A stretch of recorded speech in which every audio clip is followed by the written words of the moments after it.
গতকাল আমার জানাজা হওয়ার কথা ছিল, গতকাল আমি শেষ হয়ে যেতাম, কারণ যে অ্যাক্সিডেন্ট করেছি বেঁচে থাকার কোনো সম্ভাবনাই ছিল না। আমার পুরো গাড়ি শেষ, গাড়ির শুধু ইঞ্জিনটা বাকি আছে আর সিটটা বাকি আছে, বাদ বাকি আর কিছু নাই, পুরো গাড়ি শেষ হয়ে গিয়েছে। কেমনে পড়েছি? রাস্তা দিয়ে আসছিলাম, গাড়ি ছিল প্রায় 70 কিংবা 65-তে, স্পিডটা মোটামুটি অনেক বেশি ছিল। রাত বেজে গেছে প্রায় 12টা। টার্নিং পয়েন্ট, সোজা এসে ডান দিকে যাব, ড্রাইভার সাহেব বুঝে উঠতে পারে নাই, ওভার স্পিড ছিল।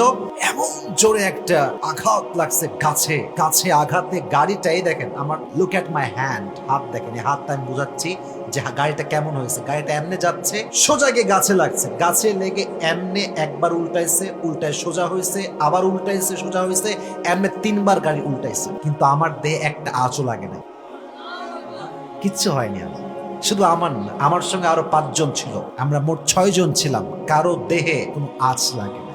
আমি ভাবলাম যে আল্লাহ হেফাজত করনা চাহতা है तो कोई उसे रोक नहीं सकता, ঠিক কিনা? আল্লাহই বাঁচানোর মালিক। কিচ্ছু হয়নি আমার, আমি চুপচাপ। আমার কিন্তু সিট বেল্টও ছিল না, সিট বেল্ট আমি পরি নাই। সিট বেল্ট যারা কারে উঠেছে তারা বুঝবেন সিট বেল্ট কাকে বলে। সিট বেল্ট পরলে গাড়ির যত যাই হোক আপনি চুপচাপ বসে থাকবেন, তো আমার সিট বেল্ট আমি বাঁধি নাই। আমি একটা লেকচার কেবল মাহফিল শেষ করে, চাঁদপুরে আমার মাহফিল ছিল, মুফতি ম্যাক একজন ইংলিশ লেকচারার, ওর কথা আমি প্রায় শুনি গাড়িতে বসে থেকে টাইম পাস করবার জন্য।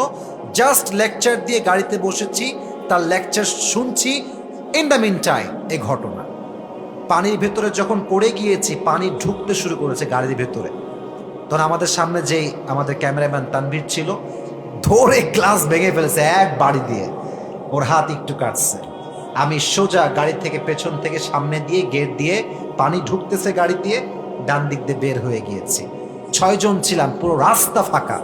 যদি পানিতে ডুবে যেতাম বাঁচাতে কেউ আসতো না, কারণ পানিতে ডুবলে বেশি না 2 মিনিট থাকলেই খেলা শেষ। কথা ঠিক কিনা বলেন যুবক ভাইয়েরা আমার? তো আল্লাহর কি যে আল্লাহর কুদরত, পুরো গাড়ি শেষ, কিন্তু আল্লাহ আমাকে বাঁচায় রেখেছেন। ড্রাইভার সুস্থ আছে, সবাই সুস্থ আছে। তো মনে হলো আমার যে হয়তো বা কসবার মানুষের দোয়া আমি আসিফের সঙ্গে আছে আছে আছে আছে আছে। মানুষের দোয়া হয়তো আল্লাহ বৃথা ফিরিয়ে দেয় নাই। আল্লাহ আমাকে দুনিয়া থেকে বিদায় না দিয়ে আবার নিয়ে আসছে আজকের এই মাহফিলে। আপনার সবাই খুশি না বেজার?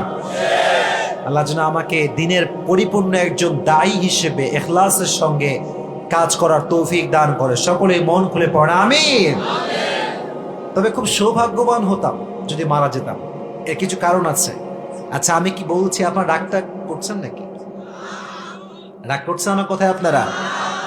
1 নম্বর উপকার ছিল এইটা, যেটা জুমার রাত ছিল 1 নম্বর। আর জুমার রাতের হাদিস হচ্ছে এরকম, যে ব্যক্তি জুমার দিনে বা জুমার রাতে মারা যায়, আল্লাহ তাকে জাহান্নাম থেকে মুক্তি দান করে জান্নাত দান করে। 1 নাম্বার পজিটিভ সাইড। 2 নাম্বার, আমি সেদিকে এশারের নামাজের পরে সূরা মুলক তেলাওয়াত করেছিলাম।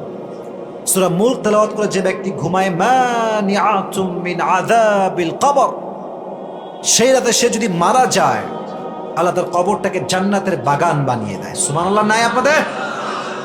2 নাম্বার সাইড। 3 নাম্বার সাইড হচ্ছে, আমি আল্লাহর রাস্তায় ছিলাম, দিনের দাওয়াতের কাজে বের হয়েছিলাম। আর দিনের রাস্তায় যে মারা যায়, সে মূলত মারা যায় না, আল্লাহ তাকে শহীদি মর্যাদা দান করে। সুবহানাল্লাহ। তো আপনারা পড়লেন না যুবক ভাইরা? পড়েন না সুবহানাল্লাহ। তো আল্লাহ আমাকে নেক হায়াত দান করেছেন, আমি দোয়া করি আল্লাহ যেন আমাকে শহীদি মৃত্যুই নসিব করে। পড়া আমিন।